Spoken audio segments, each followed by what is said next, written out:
Hello, this is Sheshachalam from Astroguide Mysore.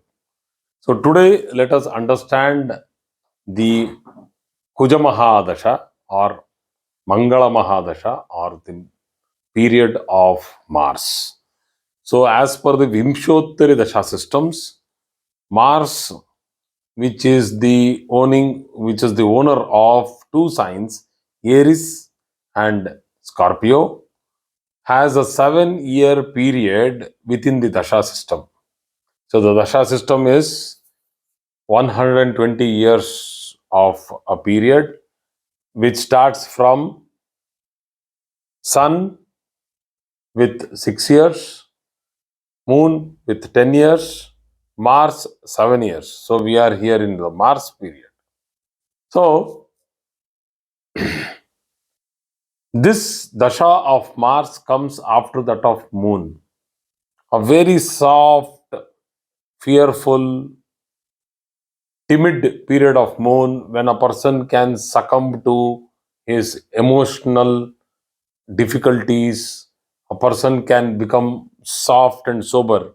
So Moon period is a very what we call as more of a commercial money making, or if it is good commercial money making, and he will build his empire, progress in his business, because Moon is a planet of business. If I go into the negatives of Moon, there are a lot of negatives that Moon would have made the person go through, like going through depressions, emotional challenges, etc. After such a sober period of Moon, you get into a period of super motivation. That is Mars. The only planet which motivates a person to recover from any depth or any low in his life is that is Mars. So two planets which can make you come out of the depths of depression and motivate you to live life are Sun and Mars. Both are Agni Tattva planets, fiery planets. So this is also an Agni Tattva planet. So the Mars Mahadasha will be giving you various results depending on where Mars is posited in the chart, what is its lordship, whether it is the third lord, for example, for Kanya Rashi, that is for the Virgo sign, ascendant, it becomes the third and the eighth lord. So prime malefic for that particular sign. But sometimes, due to the position of Mars, like for example, being the third and the eighth lord for the Kanya Rashi, that is the Virgo ascendant, Mars gets exalted in the fifth house. A fantastic position for Mars to be there. Why? Because it is the third from the third house. So the third house, ascendant is the first, second, and the third house. And again from there, 3, 4, 5, third, fourth, and fifth. It's third from the third house, it's Bhavat Bhava, first point. The Karaka, the signifier for the third house being Mars, being placed in the fifth house is an extremely strong Raja Yoga. So Mars being an negative planet, a malefic for Kanya Lagna, that is Virgo ascendant, will become a super positive planet if it is sitting in a Trikona, that is a trine. You should understand when will a negative planet become positive and when will a positive planet become negative to the chart by understanding the placements, the lordships, and their role that they play as signifiers or their significations, and which are those houses which they signify and where are they placed from those houses. Very important point it is. So the fifth house example what I gave you is a classic example, because even from the eighth, if I take it from Aries, it is the 10th. It is the Karmasthana. So the eighth lord exalted, you will get ancestral property, you will have excellent satisfaction in your job, a desire which will get fulfilled. What else a person needs? That is what is karma. The karma gets not sacrifice, sorry. and the karma gets fulfilled. That is satisfied. You get satisfaction due to your hard work. There are many people who do their hard work and they don't get satisfaction. Mars gives you exactly what you work. You work X, you get X. So that is, it doesn't even unnecessarily give you anything extra, or it will not, deprive you of your hard work. So there are many people who have done their hard work and they don't get the real appreciation to what they are for what they have done. So let us go into the Mars Mahadasha in detail. So if Mars is in exaltation, own house, Mula Trikona, 11th, or the second house, or Kendra or trine. So let me make this more easier for you. Exaltation, own house, and Mula Trikona signs. And if these placements are the 11th, the second, or they are the Kendras, the quadrants, or trines from the ascendant, or even the moon, because the relationship with moon and Mars is a beautiful relationship. So people would always ask, why Chandramangala yoga in particular? Why not other yogas? Why only Mars and moon? So please see this particular combination. From Karkataka Rashi, that is Cancer, that is the house owned by moon, that is a sign owned by moon, sorry. If I count, Scorpio is the fifth sign. And if I count to Aries, it is the 10th sign.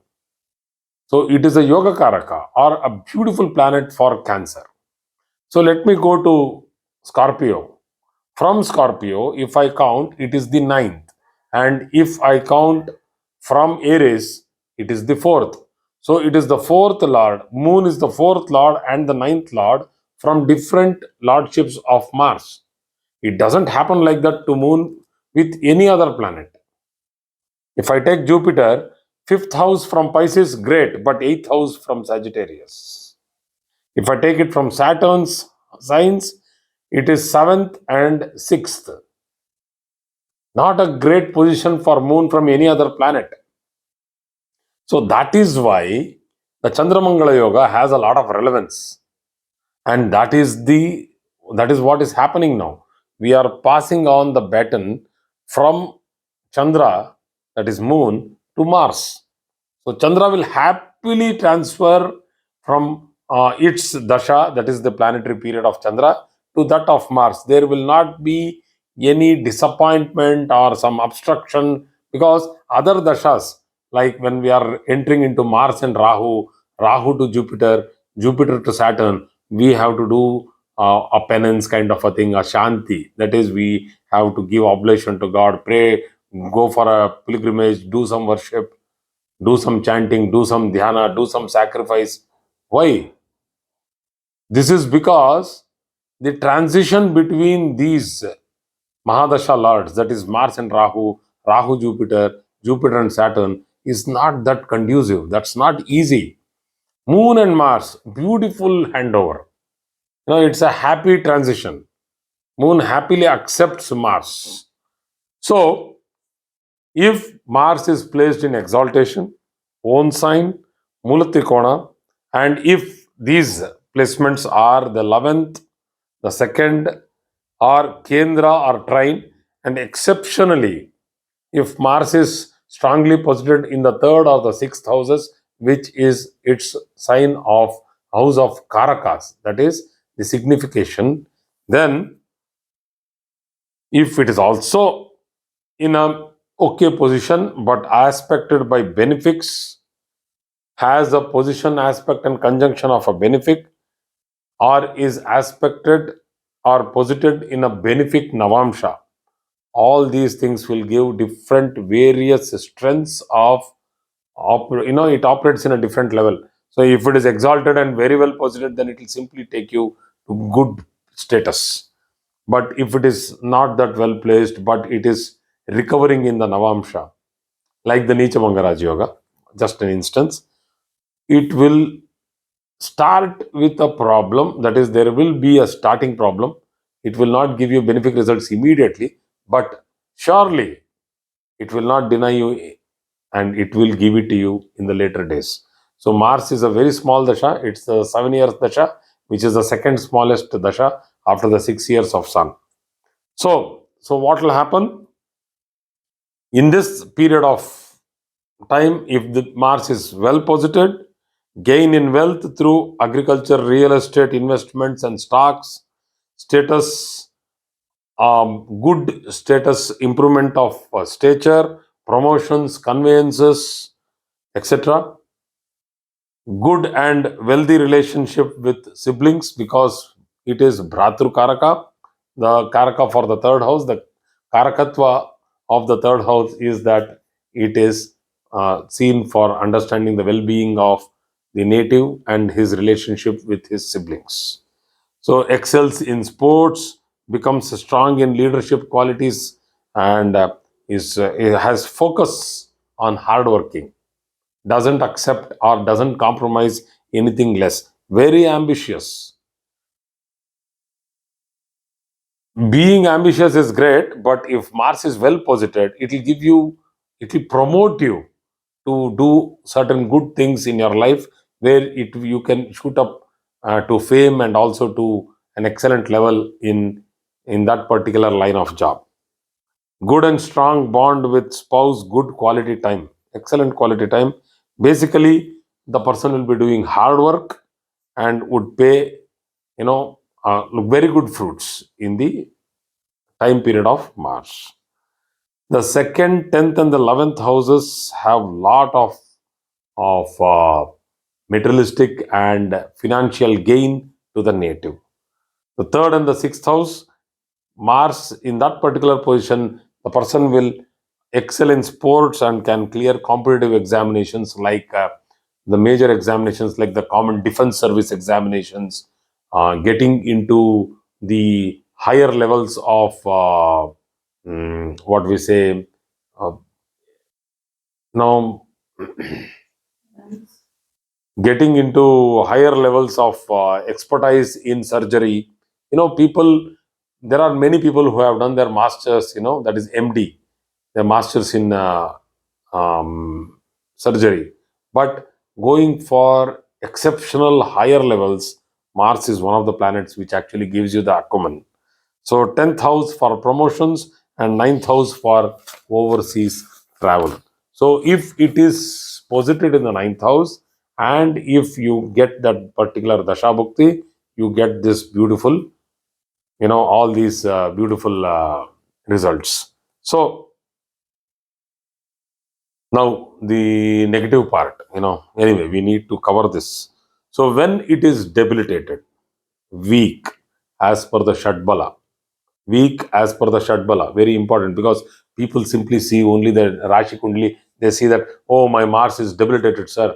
It is in the sign of Cancer. I think it's gone. Just now I told you that sign of Cancer is a good placement for Mars. It's only a little weak. It doesn't mean it becomes negative. So please see the Shatbala. If Mars has gained good Shatbala, though placed in the sign of Cancer, it will give you fantastic results.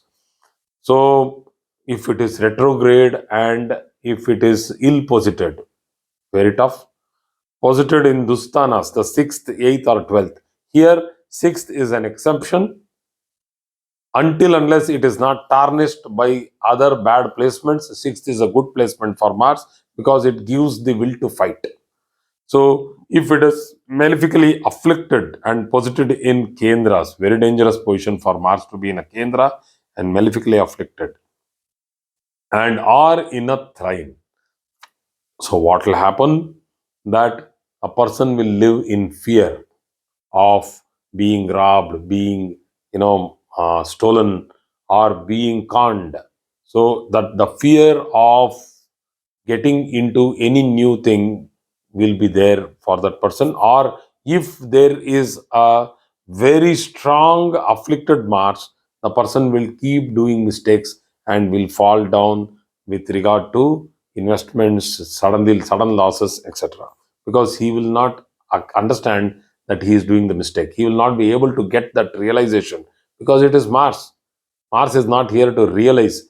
The logic will fail, because the main karakatva of Mars is to push forward, to go ahead and achieve.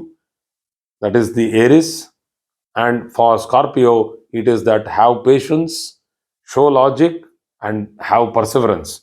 Both will fail if Mars is badly posited in a chart. And the pushing hard and going ahead will fail, and the person will suddenly lose motivation.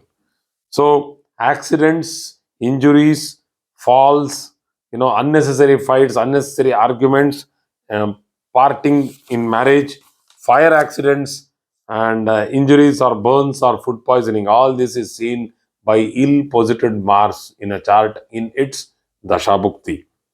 So diseases like inflammations, acne, ulcers, boils, and piles. Anyway, you can refer to this class number 13 of medical astrology, where I have given you some clarity on the Mars and its influence over the chart with regard to medical astrology. So, class number 13, that is medical astrology class number 13. So, marital discord, extramarital affairs. This is a very dangerous thing what happens in Mars. Mars can motivate you in the wrong way also, if a wrong planet is sitting along with it. And sometimes you feel right. You will justify your cause that, okay, I had an extramarital affair because I had this going on, that going on. You will be able to justify it from your end, but from the society's perspective, it is wrong. It is a moral turpitude.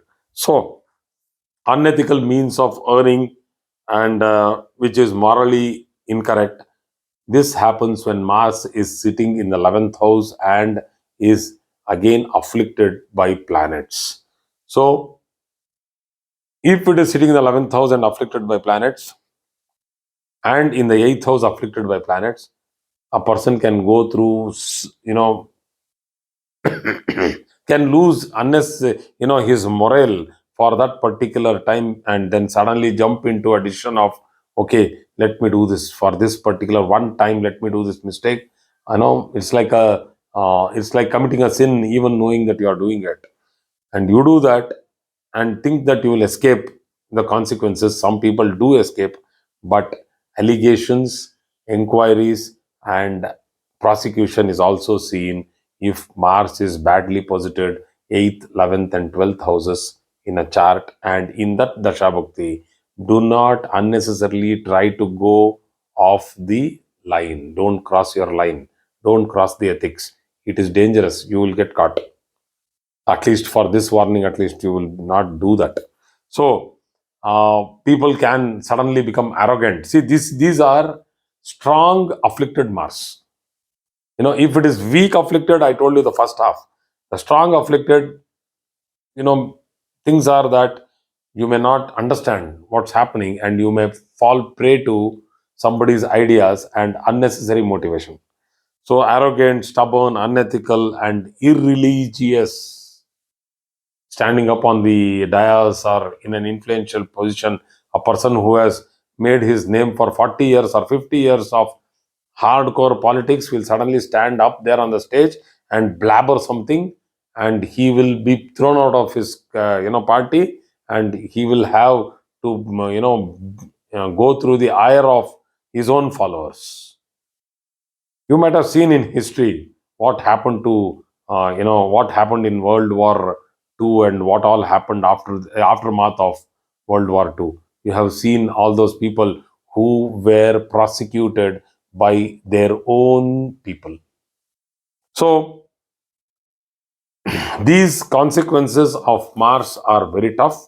So don't take it lightly. If Mars Dasha is on the way, or it is just on the blocks, if you are turning into a Mars Dasha, be ready to become physically active. It's going to help you a lot. If you are lethargic, Mars will try to give you medical problems. If you are physically active, Mars is satisfied that you are doing your part of the job. Thank you very much for today's class.